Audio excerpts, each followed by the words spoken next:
Good. All right. Well, welcome everyone. Let's start off with a blessing for our study.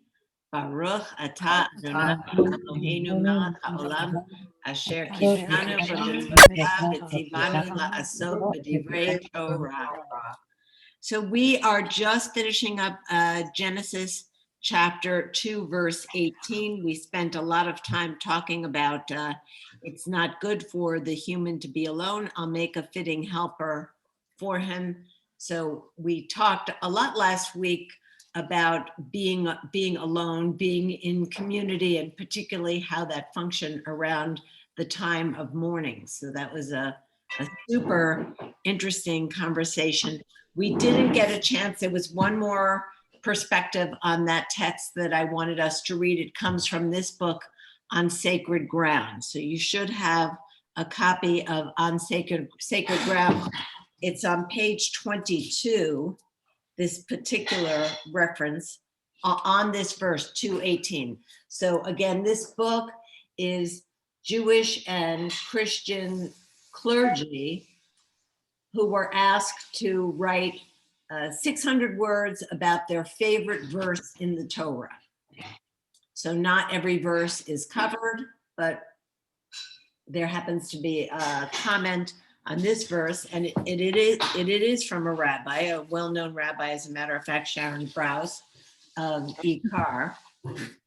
She translates, and the Eternal One said, "It is not good that the man should be alone. I will make a fitting helper for him." Somebody want to read for us there? I can read. I will.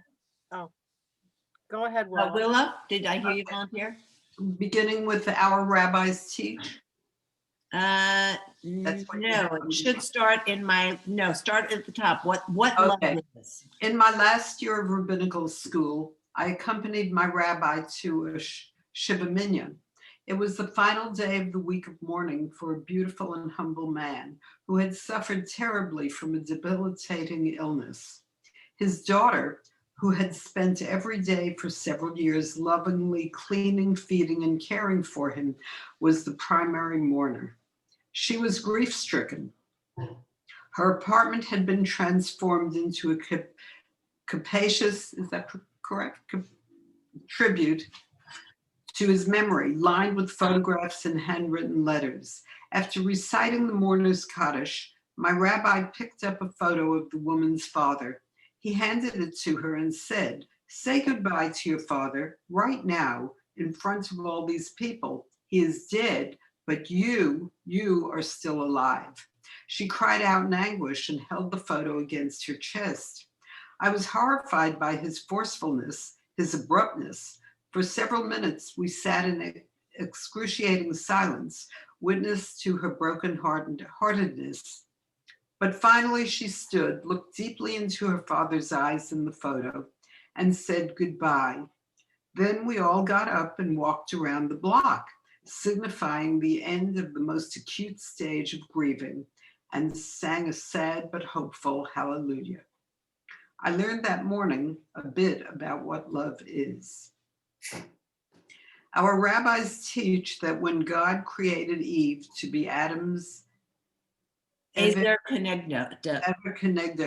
helpmate, it was to help him by opposing him. Eve was to be his hevruta, his sparring partner.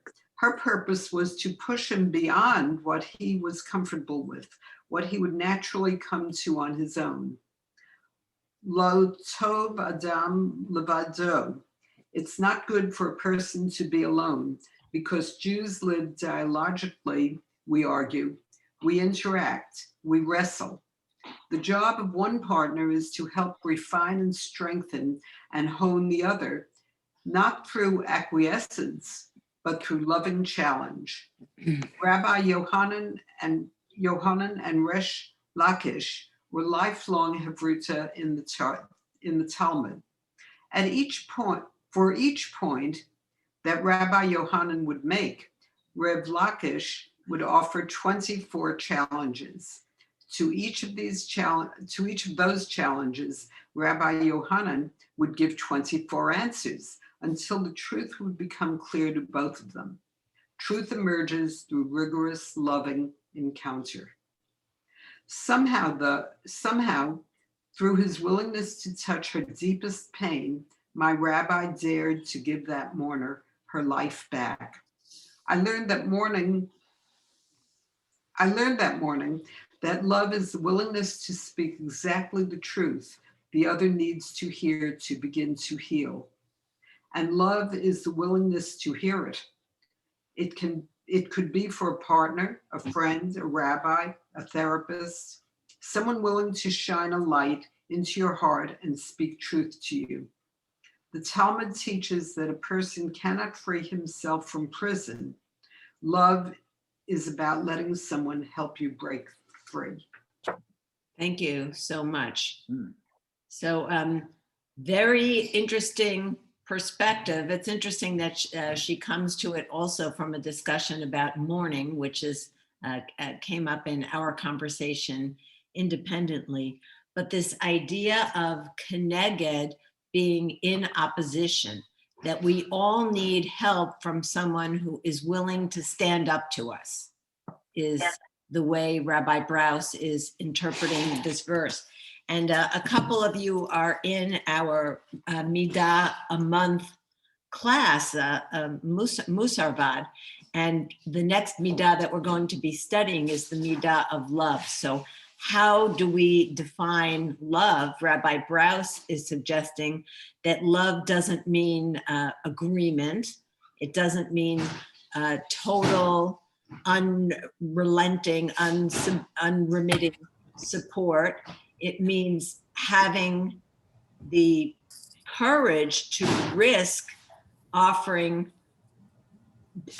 different feedback that's difficult to hear. And she says that part of that love relationship is also being open to hearing it.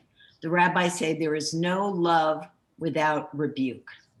It takes a certain amount of caring to be willing to take the risk of offering someone critical feedback that they may not be open to hearing. So anyway, I thought that was a really interesting interpretation of the verse. Is there anyone who has a perspective on it, either agree or disagree, or have personal experience of being on the receiving or giving end of gentle feedback? Owen? Well, I'm always on that end. I was thinking of Love Story, the movie Love Story, where Ali McGraw says love means never having to say you're sorry. Right. And what do you think about that? Well, I think that if you trust somebody and they trust you, it's the essence of being able to speak bluntly. Gently, bluntly, doesn't matter. Truth is truth. And if you believe what you're saying, that you need. I certainly believe, though, that people who are in love need to apologize to each other. Yeah, Probably more frequently than they do. But what I was meaning is that the idea that that's part of communicating about it, is that having the Well, I'm sorry, but having the courage to say it. Yeah, and I think Terry, as an educator, one of the places where there's not enough apologizing is parents to children. I think that it's a powerful example when parents apologize to their children, setting that example that it's important to apologize when you've done something wrong, and it's okay that we all hurt each other intentionally or unintentionally, and we say we're sorry, and hopefully the apology is accepted.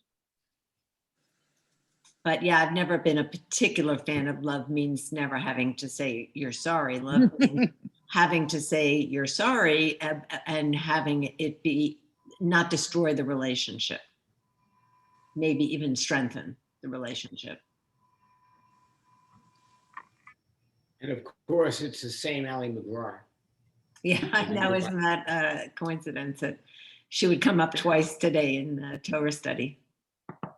I think having to say you're sorry is an important part of the strength on either direction, because having to say it and having the other person accept it is a big piece of how strong you are with each other. Yeah, absolutely, absolutely. And how strong the relationship is. You know, Right. if you don't care about someone, why even engage in the difficult conversation of telling them the ways that they could be better. I think that's what I understood from what Owen was saying. I think that's the point you were trying to make, that I think I don't want to put words in your mouth, but I think you were trying to say that whatever, you don't have to apologize for apologizing. You don't have to apologize for having a different opinion, and you don't have to apologize for telling the truth. Right. But when you hurt somebody, you say you're sorry. And I know you know that. Right. And I think combining that with what Merle was saying is that that's how people learn. And it's how people come to understand a broader perspective of how relationships work, how Right. accomplishing complicated tasks work. And that in the end, the apology, if there is one, is because it's part of the dialogue. It's self-reflective. And I love that story that she told about the two rabbis envisioning them as sparring partners, because it's through that questioning and challenging that we learn and grow. You know, what fun is it to study with someone who just says, "Oh yeah, exactly. You're 100% right. I totally agree with you." Okay. Why did we need to get together to have that conversation? So that's a good reminder to all of us here that it's okay, it's meaningful and important for us to gently encourage each other to think about things from a different perspective. That's how we all learn. Sarah Lee? When you say you're sorry, you affirm that person's personality. You say you're affirming that person is important to you when you say, I'm sorry. Right. Absolutely. And, I know we've talked about the 5 languages of apology. So just to keep that in mind, that when we apologize, there are different nuances of what somebody might want to hear in that apology. And it behooves us in our closest personal relationships to find out what the other person's apology language is, so that we are not apologizing, but in a way that is not meaningful to that individual. Let me see if I don't think I have the book right at hand, but remember there was, I'm sorry, I was wrong. Next time I'll try to do better. Please forgive me. And one more that is escaping my mind right at the moment. So it makes me wonder about so early in Genesis is this possible turning point. There's an opportunity for men and women to be viewed equally unless the helper is subservient in some way. Because what the dialogue is about, the notion of, hey, I know something that you don't, or I'm feeling something you should know. So early on, women somehow don't have the power. And I understand that men wrote the Bible, but the idea that this is the opportunity that existed right at the very beginning for the notion of partnership being the essence of how men and women interact. And that gets lost somewhere. It's Yes. interesting that we're to believe that God is made up of male and female, right? And so the whole concept that a portion of God is to be less than the other portion of God. I mean, nobody gives us the percentages. Is it 50% female, 50% male? But it is just sort of mind-boggling that are we to believe that God is only 25.3% female? I mean, wouldn't you assume that there should have been equality because of the manner in which man and woman were created? You would assume.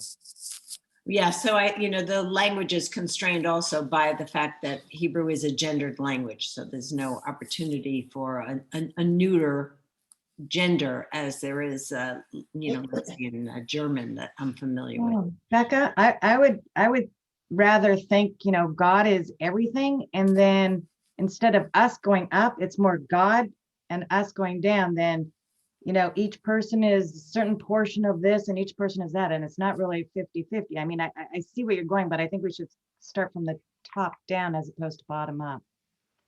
I don't understand. Can you be Well, more? you're saying that, men and women, we're 50-50, that God is 50% male and 50% female. And I don't think that male and female is really an absolute. I think it's more God is everything. And then one person can be any different combination of ratios. So that's why I'm saying, like, let's top to down versus 50-50 going up. Does that make sense? Maybe now? A little more. I mean, as Yeah. what Rabbi just said about gender neutral, wouldn't it be interesting if the Torah was written as that the pronoun that's chosen was they instead of he and she, in the same manner as contemporary gender identification, pronoun identification? It'd just be interesting. I'm just showing you this chart of the Sfirot when you talk about top down, bottom up. So here we are. We're down here in the everyday world of Atzilut, being, doing, but in the Kabbalistic image of our relationship with God, God is out here, Ein Sof, without end. And then the divine energy comes to us through these Sefirot, and these are gendered. So some of these are masculine attributes, some are feminine. And the idea is that all of these are aspects of God, ways that we relate to God and God relates to us, but balance between masculine and feminine. So I just thought I would share that. Also, I wanted to address a couple of things in the chat. So Robin was asking about the 5 love languages, the 5 languages of apology.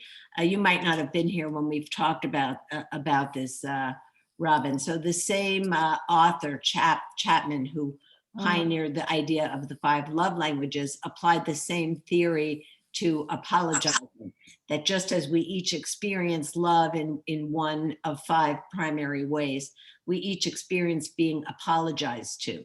So actually the apology language that I forgot is my primary apology languages, which is restitution. What can I do to make it up to you?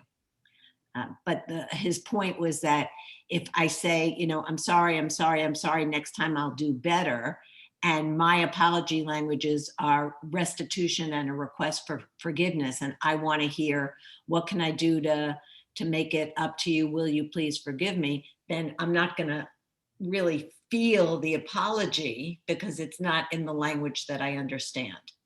So then I know I've probably emailed these before, but I put up, there's a couple of resources. So there's a test there that you can download and take that will help you to distinguish what is your apology language. And then I guess I spoke about it this year on Yom Kippur. So there's a link to that sermon. And if you go to the Temple Chai YouTube channel, probably that sermon is up there because it was recorded on this Yom Kippur. David Flax asked about the 5 love languages. So very briefly, they are quality time, words of affirmation, physical touch, acts of service, and what am I leaving out? Physical touch, acts of service. Gifts? At receiving gifts, thank you. So the theory of the book, David, is that each of us resonates more with one of those. So you can be taking out my trash and getting my oil changed and mowing my lawn all day long, but if my primary love language is words of affirmation, I'm not going to feel the love, even though you say, look at everything I do for you. But I'm going to say, Yeah, but you never tell me I'm beautiful. You never tell me you love me. You never tell me you're so blessed to be married to me. So the concept is that we need to know what the other person wants. Anyway, that's an aside on Chapman. And Isabella, could you just give us an update on your health while you're there? Yes, good morning. Thank you. I'm doing much better. Oh, you I- sound better. Yes, I just have a residual cough. The steroids really helped a lot, and the antibiotic. I'm still not clear to go back to work, or at least not in the clinic, but I'm doing much better. Thank you for Okay. asking. Okay, wonderful. Well, it's great to have you with us. Can I just say something? I just wanted to let you all know, Joe just came in and I'm not sure. He said he just heard that they're doing no appointment vaccines for 65 and older at Cardinal Stadium today. Oh, I heard that too. I was going to announce that. So, all right. So since it came up, I'll throw it in before I forget it. But yeah. That's true. So if anybody hasn't had one yet and wants to make haste today and sit in their car for a while. and is over 65. And is over 65. I assumed everyone is over 65. Yeah, right. Not the case. Well, poop. Going back to Barry Kipnis' opening woeful comments about aging. Barry, just want to remind you, we're all here and well enough to be able to participate, and that in itself is a blessing. And the natural physical aging process is the natural physical aging process, and as challenging as it can be, it's also important, I think, that we work towards accepting the changes in our bodies that come with aging and appreciate the opportunity to age and experience that an opportunity that not everyone has. So Rabbi, I always like to quote an uncle of mine who lived to a very ripe old age of 96. And he used to say that getting old beats the alternative. there you go. Exactly. That's true. You know, we can imagine, coming back to our text, that Adam and Eve were not aging. You know, the original vision was these two individuals enjoying the garden, and it's not until they eat of the tree of life that death enters the conversation. And remember, I said up front when we were looking at the punishment for eating the fruit of the tree, that how was Adam to even understand what that warning was about with zero experience of death? What does that mean to say, if you eat that fruit, you'll die? He had no way of really understanding what the It's about taking risks. concept of death was. Well, it was about taking a risk out of curiosity and the desire to know more. And there again, we looked at the feminist critique, which suggests that Eve was the one who really had that intellectual curiosity. Adam was perfectly content to enjoy the garden and just stay away from that one tree. We won't go there though, right? Lisa, I think we've been there. Oh. I guess my question is, is there an understanding in the tradition that animals in Eden were also, did not experience death? Or I haven't read that specifically, but we could intuit that. So I didn't know if Adam might have known about death if the animals were not considered immortal. Yeah, the text is silent on the subject, so it's just an opportunity for midrash. Okay, so nothing in the tradition addresses. No, not that I'm aware of, but I haven't made a specific study of it. Okay, so we've God has recognized that this human, and it's the generic human, it's not specifically the male, it's ha-adam, is alone, needs a sparring partner, needs someone to help them grow. And the Lord God formed out of the earth all the wild beasts and all the birds of the sky and brought them to the human to see what he would call them, and whatever the man called each living creature, that would be its name. So what a daunting task to find names for every creature that was formed on earth. And it makes us think a little bit about the power that's involved in naming something, the power that words have to shape our reality. That's the power of words has been a theme in Genesis 1 and 2. All of creation comes into being because, and God said, God said, let there be light. God said, let there be a firmament. God said, let there be animals. So the power of words. So the power of being able to give a name is a fundamental signal of authority, I think. When we are the ones to give the name, it's a big deal when parents have to select a name for a child. I don't know what that process was like for you, those who have children, but it's usually something that's very serious. And when it comes to Hebrew names, as a rabbi, very often people will come to me when they've had a child and want me to pick the Hebrew name for the child.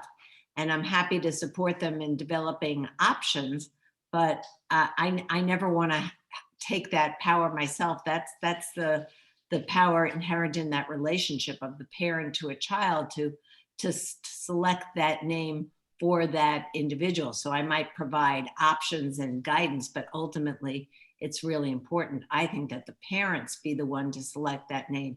And then one of the very fun things that happens for people who are not born Jewish, but who become Jewish, is that they get the chance to pick their own name.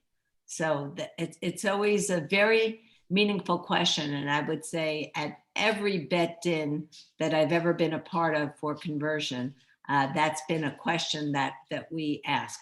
What Hebrew name did you select for yourself and why? And there's always some beautiful story about why that name was particularly meaningful.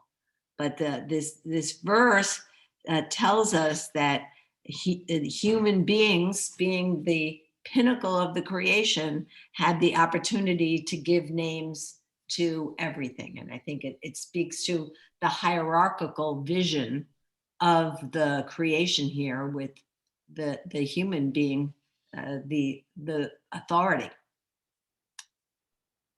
And then I'm also thinking about that amazing poem by the Israeli poet, I think it was Rachel, who wrote L'chol ish yeshem, each of us has a name. You know this poem, each of us has a name given by our parents, each of us has a name given by our stature and our smile and given by what we wear. Each of us has a name given by the sea and given by our longing. So talking about the various aspects of ourselves and how we almost, as it were, have different names in different environments in which we operate.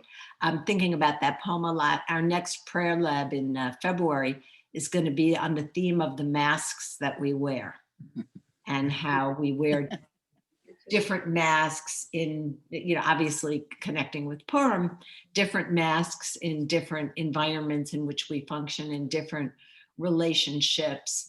And I'm planning to use that poem as the introduction to the Mourner's Kaddish, and reflecting on how the poet captures how we are different in these different aspects of our lives, almost having a different name, wearing a different mask, as it were, in each of those environments. And it's only when the Kaddish is said for us at the end of our lives that we finally have the full picture of all of those names that make up a comprehensive who we were, what was our life and legacy. And she ends the poem, and given by our death. So it's only retrospectively that we can look back and see all of the names, all of the relationships, all of the masks, as it were. And I'm thinking also about being in the Army, and being a chaplain colonel. That was a very specific name in that situation. And I find it funny. Ron has a client who's a retired colonel and insists on being called colonel. I hear him on the phone with this guy all the time, yes, colonel. Like, even though he's retired, that name is still such a part of his identity that he still wants to be called colonel. And he's also dealing with a medical office, and the clerk signs in his signature block, Sergeant so-and-so. And he's not functioning in a military context. And I don't know that he even retired with that title, but he had that title. And Ron noted that when he started to address him as Sergeant, that he got much faster and better customer service from this individual. Talking about the importance of naming things, there's a French scientist / philosopher whose name I believe is Foucault.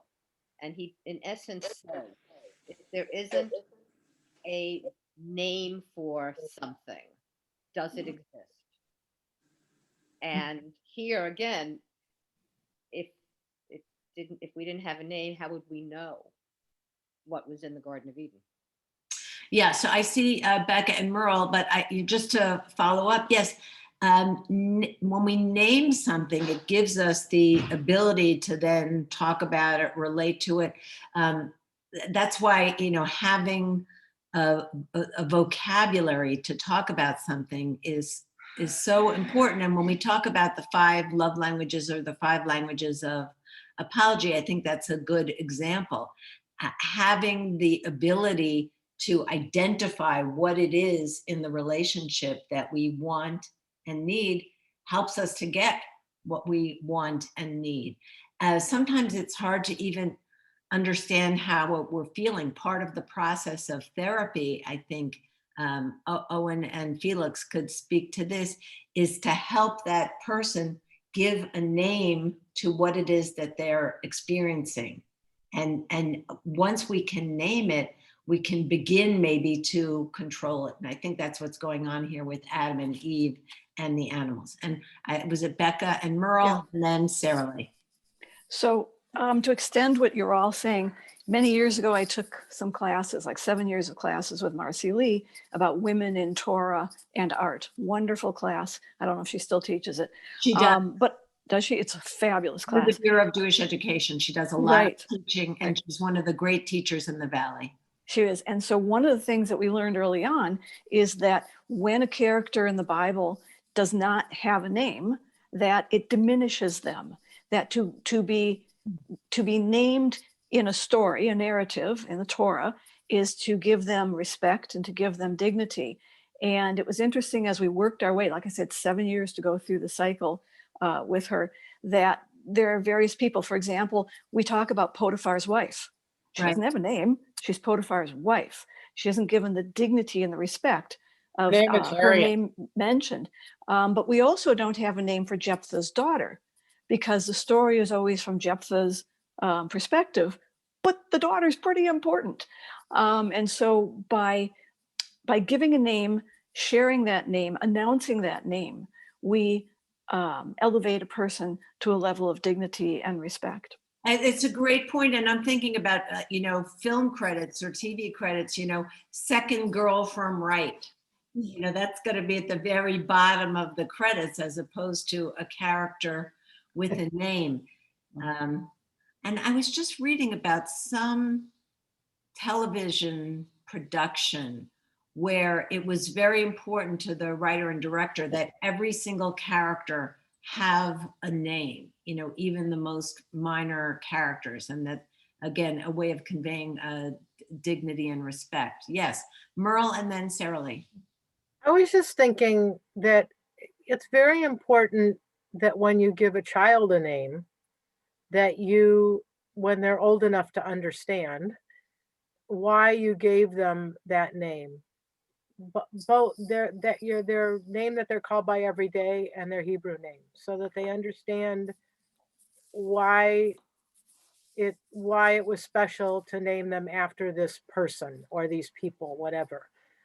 I mean, I just thought of that in light of seeing, my granddaughters go to camp where everyone knows my mother and father.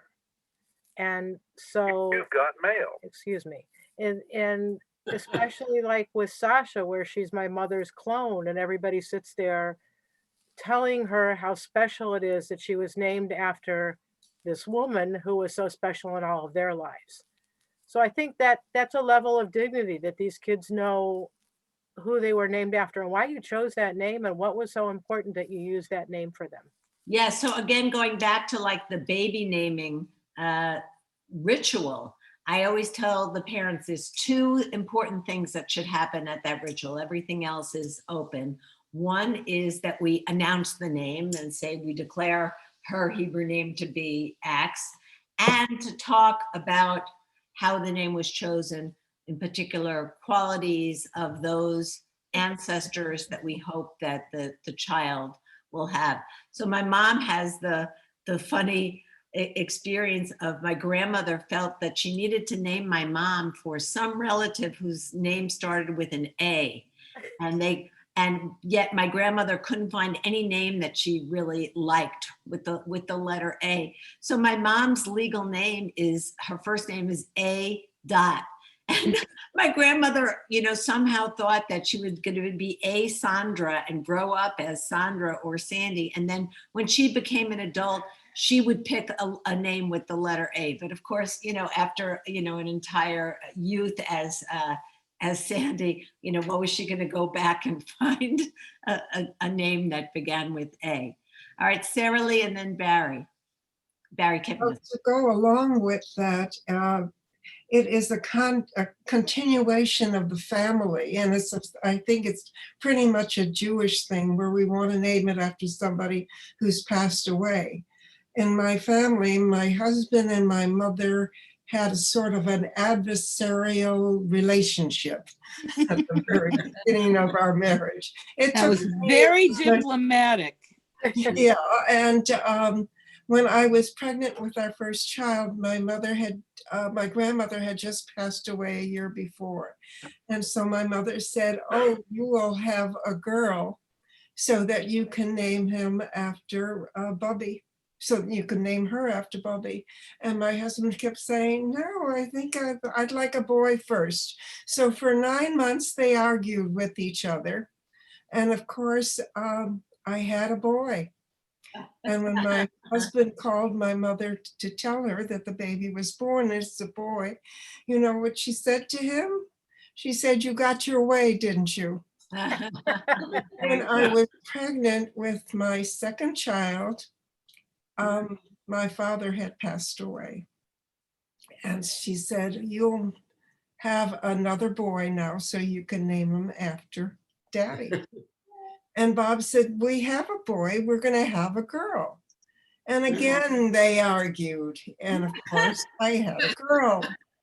And she said, "You got your way again." So thankfully, when I was pregnant with our first child, it wasn't important to either one of them what the name was going to be. And the arguments stopped. So we should clarify that this is an Ashkenazi Jewish practice to name after a deceased relative. In the Sephardic community, it's just the opposite. Sephardic Jews Really? traditionally name after a living relative. Barry Kipnis. Just to switch the conversation slightly, in the world of commerce, it's oftentimes critical in what name you select for a product. And the example I like to use is in the mid-1990s, a fish was introduced to America called the Chilean sea bass. Its actual name is the Patagonian toothfish. Now, I can't imagine going to Fry's and ordering Patagonian toothfish, but Chilean sea bass is a nice, acceptable name. You're right. Yeah, that's funny. And then you always hear the stories about products that have one name in English that is very offensive in a different language, and that becomes a marketing challenge. And it's a really ugly fish. Yes. Okay. It's really, you couldn't market the fish as a whole fish. It certainly does not look like a bass. Striped bass looks like a bass. Freshwater bass, same thing. But the Patagonian toothfish is not one of those pretty fish. It's always really bothered me that there's a fish called a Jewfish. You're familiar with this fish? And it is really not an attractive fish. Yeah. If you Google Jewfish, it's like this giant. Jewfish was and smoked salmon. Yeah, you would think, but no. I'm going to have to Google it. Yeah, somebody. Find out the history of that. Yeah. Good. So I think that the power of naming is something that we all can intuitively grasp here. So that's verse 19. God creates this whole universe of animals. The human gives names to them all. And this theme continues in verse 20. The man gave names to all the cattle and to the birds of the sky and to all the wild beasts. But for Adam, no fitting helper was found. And yeah. So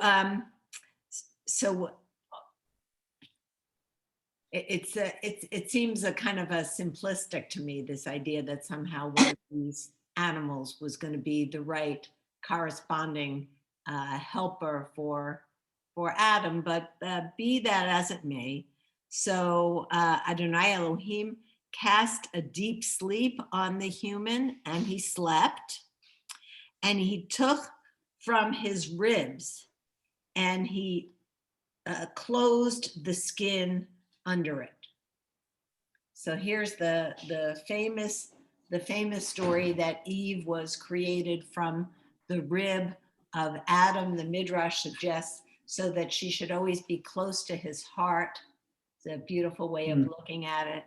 And there's a wonderful classic Midrash of this non-Jewish woman who comes to one of the rabbis and says, your God was a thief because God stole a rib from Adam in order to make, actually it's a female character. I don't know if we have a name for her, but maybe it's the wife of a rabbi or the daughter of a rabbi this challenging conversation is held.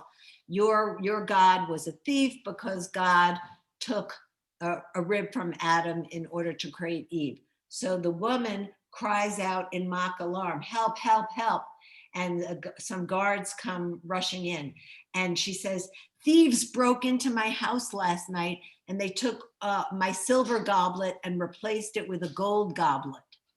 And the guy says, gosh, I wish those thieves would break into my house every night. And she said, that's how Adam felt when his rib was stolen and it was replaced with Eve. Oh, how beautiful. Yeah, that's nice. I have a question. Yes. I think it's very, well, I don't know if it's just an observation, but if the translation that I'm looking at is correct, it doesn't refer to ribs, it refers to his side. That's translated as his side. Yeah, I think that's probably a more accurate translation. Which I find fascinating because it's not like, because of language, because it's not a bone that turned into a person, an impersonal thing that was taken and moved. He took his side, and the woman came from his side. And Yes, that reinforces that. Yeah. Barry, that would be his better half. Yeah. But I think it reinforces your, that this was someone that was meant to go side by side. Yes, man, and woman, it reinforces your other point that you make all the time about being alone. And it reinforces the image in Genesis 1 where it was male and female, God created him. And do you remember our discussion about Tiamat, the ancient Assyrian yes story that said that Tiamat was cut in half, and half of her body became heaven and half became the earth. So this idea of one being that's cut in half in the process of creation is somewhat of a recurring theme here. I think it's fascinating. So meanwhile, God takes the rib that he had taken from the human and made a woman and brought her to the man. And the Hebrew word, I know there's a whiteboard that you can use with this Zoom, but I'm not that familiar with it. So I'll just do this the old family. So Terry, it's about differentiation. So it's taking one that has a lot of stuff in it and differentiating it, cutting it in half, whatever. But that's how knowledge works. That's how all evolution and development work. Sorry, Rabbi. It's okay. So I don't know. Hopefully you can see that the top word is ish, which is man, and the bottom word is isha, which is woman. So you notice they have two letters in common, aleph and shin, which is aish, which is fire. And then the two letters that are different are yud hey, which is God. So the rabbis make a play on that and say that when a man and a woman come together in a relationship that is centered in spirituality, let's say, that there's a harmony. But if you take the spiritual element out of the relationship, then you're just left with fire. Whoa. I don't know whether to think of that in a good way or a bad way. Depends on whether you need the fire. So depends on your relationship. Right. And just a reminder also in the wordplay that Adam, the human, is from Adama, which is the earth. So we are connected with the earth. So finally, verse 23, the human says, this time, bone of my bones and flesh of my flesh, this one shall be called Isha, woman, ki me ish, because from the man, lukachazot, this one was taken.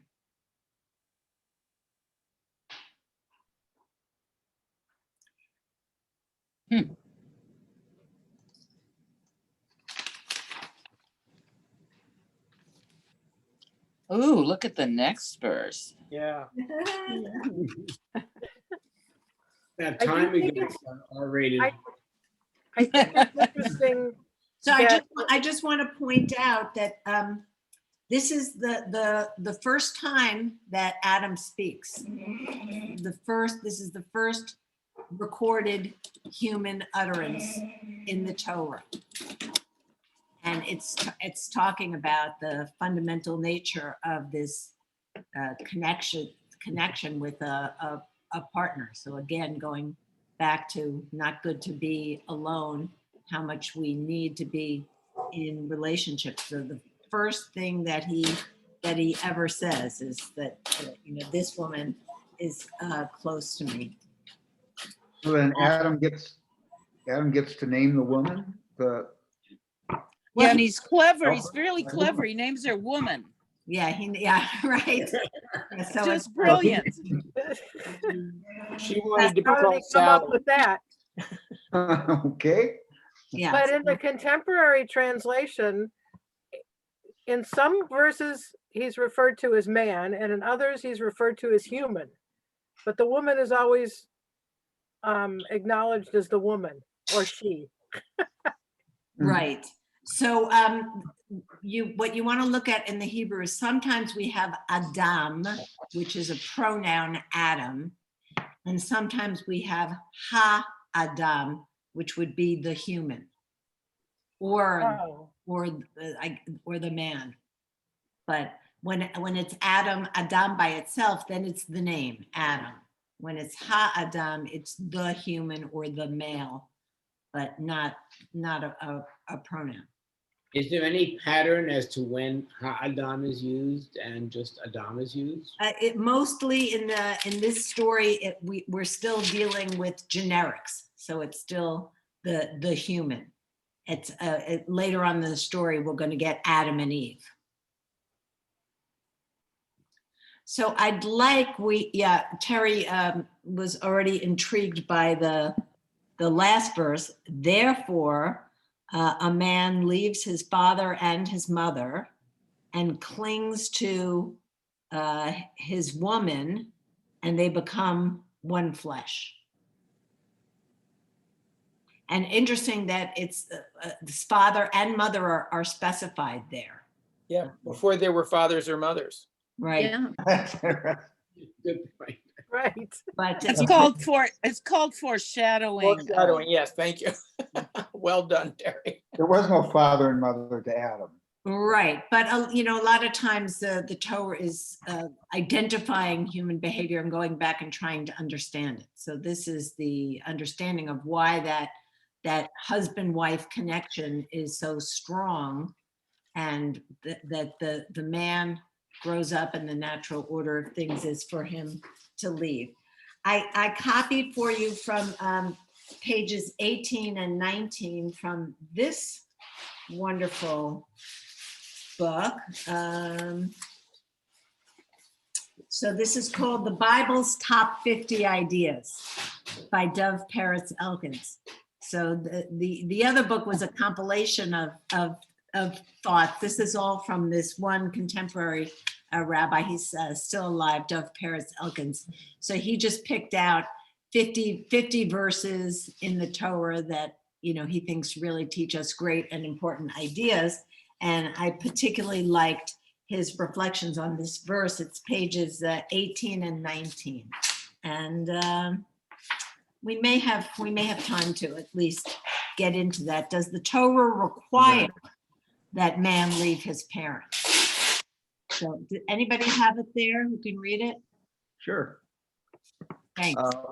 Verse 23 begins by saying, then the man, in parenthesis Adam, said, one might assume that verse 24 is therefore a continuation of Adam's words.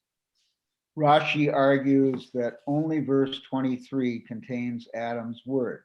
Verse 24 begins a new thought, not part of Adam's statement, and is an addendum by God himself. Ruach HaKodesh. Ruach HaKodesh, the Holy Spirit. In Rashi's words, who is teaching this important lesson about man leaving his parents and clinging to his wife? This verse and the message it contains is too important to be ascribed to Adam alone. So you understand the question is, okay, who said this? Is this a continuation? Because in the previous verse, Adam was speaking.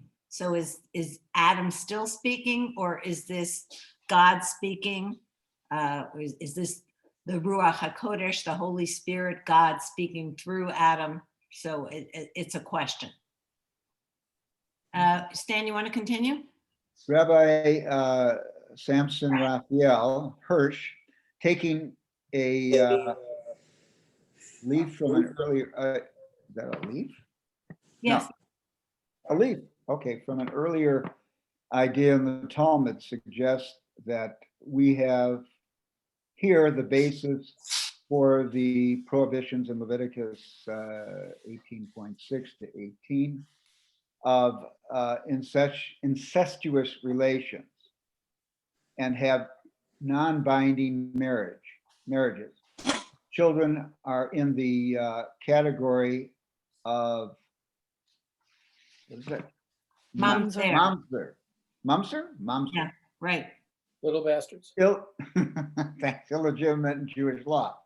The Torah and Leviticus, and in later embellishments of that passage, seems to sense far ahead of its time both the biological, genetic, and psychological dangers of marital bonds between close relatives. Hirsch is suggesting that the verse is warning us to go far from our parental homestead in seeking a mate. All right. So we're just about out of time, and rather than trying to rush through this, let's pick up with this next week. This is the last verse in chapter 2. So we'll read Dov Peretz Elkins and share our final thoughts about Genesis chapter 2. And then we'll be moving into chapter 3 and the famous story with the eating the fruit of the tree and the revelation of knowledge of their nakedness and of their mortality. So Robin has posted the handouts for chapter 3. So you want to, if you get a minute, get to that URL and download, so you'll have all of those handouts ready. There was one that I found after we had already put those together because it's part of the Daf Yomi. So I think we also have this daily dose of Talmud on Eruvin 100. So this may be listed separately, not with the original packet. So take a look, see if you can find those handouts, and have a good week. I wish everyone a Shavua Tov. Thank you for joining us. Robin just put up the URL one more time. Thank you so much for being our faithful custodian of all of the texts. Yes, thank you, Robin. Yes. Oseh shalom b'mromav. Shalom. Amen. Amen. Have a good week. Nice to see you. Thank you. Have a great Bye, week. everybody. Bye-bye. Bye.